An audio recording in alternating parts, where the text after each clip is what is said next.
On the 15th of December in the year 1664, London-based diarist Samuel Pepys wrote in his journal about the appearance of a comet. Comets have often been seen as bad omens. And then the following year, in 1665, the Great Plague of London began. That comet really was a bad omen. In late August 1665, a parcel of cloth was sent from London to Eyam to resident tailor Alexander Hadfield. It was commonplace for the clothes of fashionable Londoners to be deconstructed by country tailors who reused the expensive fabrics for new garments. Hadfield's assistant, George Vickers, noticed that the cloth was wet, so he spread it out to dry it. Out popped some fleas, and within a few days, George Vickers was dead from the plague. The Black Death of the mid-14th century was a far larger and much more devastating event than the Great Plague of the 17th century. In the Black Death, it is estimated that between a third and a half of the entire population of Europe was wiped out.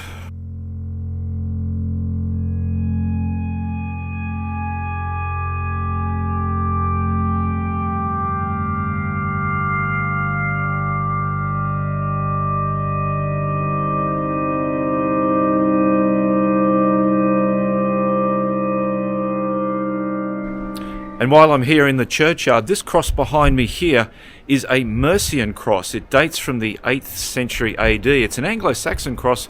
This is not its original site. It was moved here from somewhere else. Of course, nobody in the 17th century knew how the plague was spread.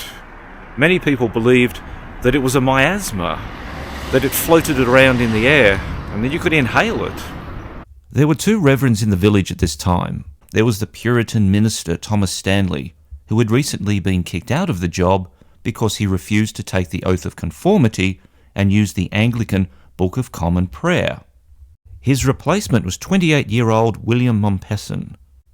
His wife was Catherine, and they were both highly educated people, and she decided to remain at her husband's side during the plague instead of escape the village, though she did send their children to Sheffield for safety. Despite their differing religious views, the two men worked together to try to come up with ways to stop the spread of the plague here in the village. The first thing they came up with was the idea for burials to stop occurring here in the churchyard, mainly because they didn't want bodies piling up. You get diseased bodies here, it will help to spread the disease more. So the decision was taken that people would bury their own dead, and often that meant burying them in their own backyards. 2. To hold church services outside. This was no different from the social distancing we experienced during the COVID pandemic.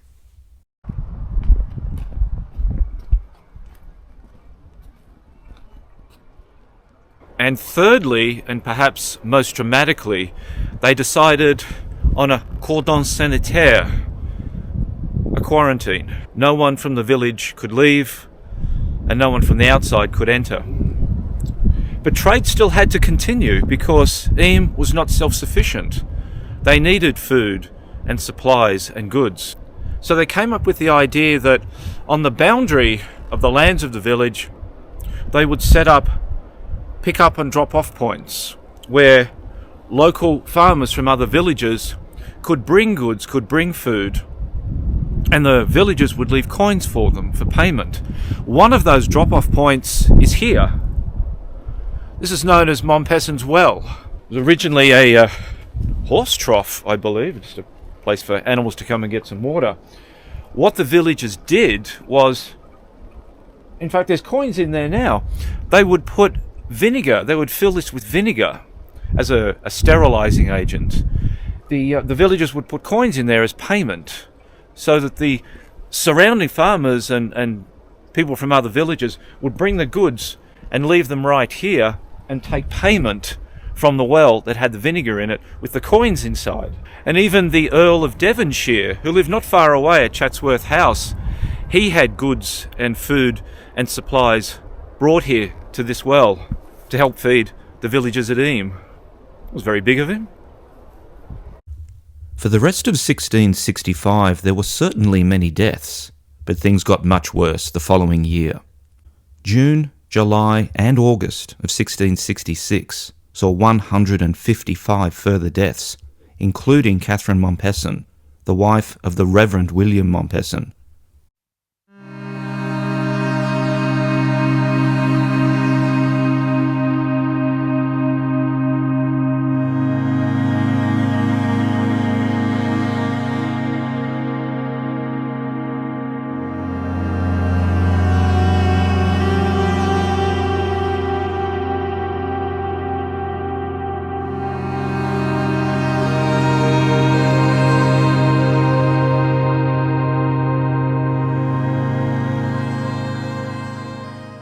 How altruistic of these people to so successfully carry out this plan. But this decision came with a heavy toll. Exact numbers of those who died are unknown. However, the church records state that 273 villagers died, out of a total population of only about 700.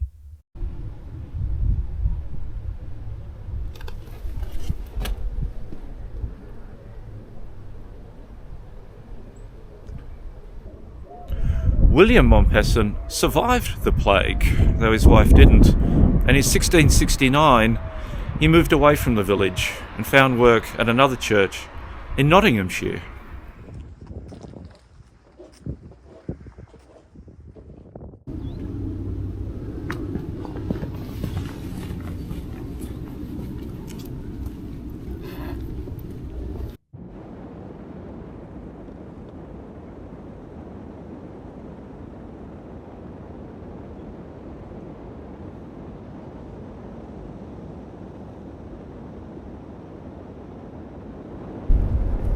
Oh my god, it's cold.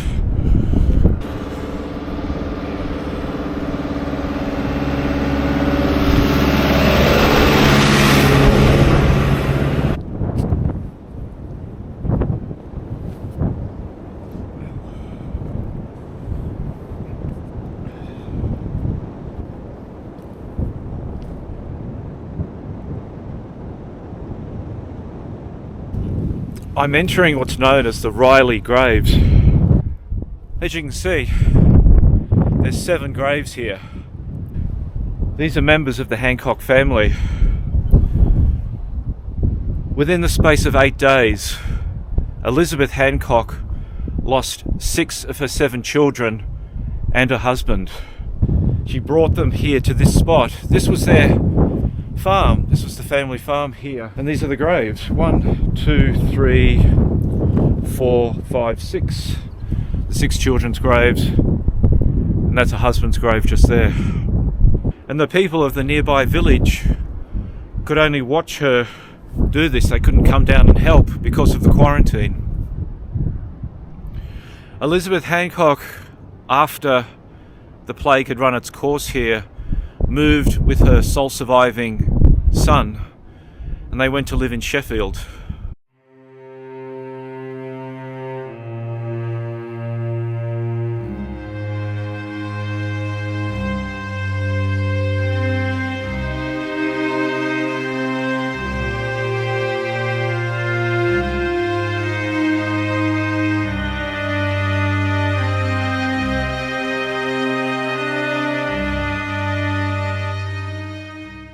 By the beginning of November 1666, the plague had gone from the village, with Abraham Morton dying on the 1st of November 1666, the last recorded victim in the village. It was just 2 months earlier that the Great Fire of London occurred.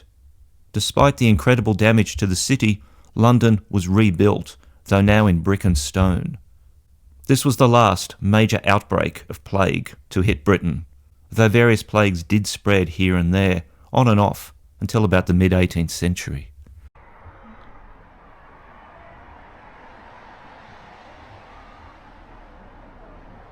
Of course, the people of Eyam prayed for deliverance from the pestilence, but it was their humanity, it was their humanism, and their common sense that helped stop the deaths of thousands of people, perhaps tens of thousands of people across the country.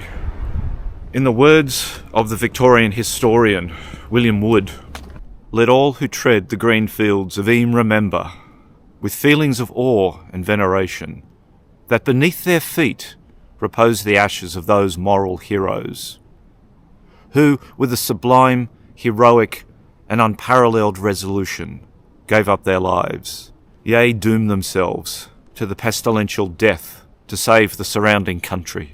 Their self-sacrifice is unequalled in the annals of the world." So that's the story of Eyam during the Great Plague of the mid-17th century. What people can do when they work together and they make the hard decisions. What they did was they relied on each other. They relied on common sense and thinking through the problem and putting into action ideas and methods that help save so many lives.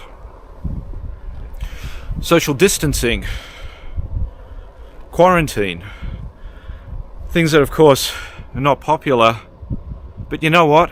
It worked.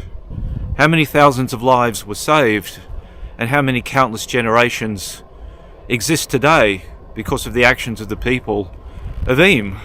This well down here is a wonderful example of what people can do. Sure, you can pray, but the best solution to a problem is to work it and to work hard and figure it out. Fascinating place. What a journey. It's in a very remote part of England. It's off most people's tourist radar, certainly those who come from overseas, but I highly recommend you come to Eyam and take a look for yourself. Incredible story. So thanks for watching. If you liked the video, please consider hitting that like and the subscribe button. I'll see you again soon.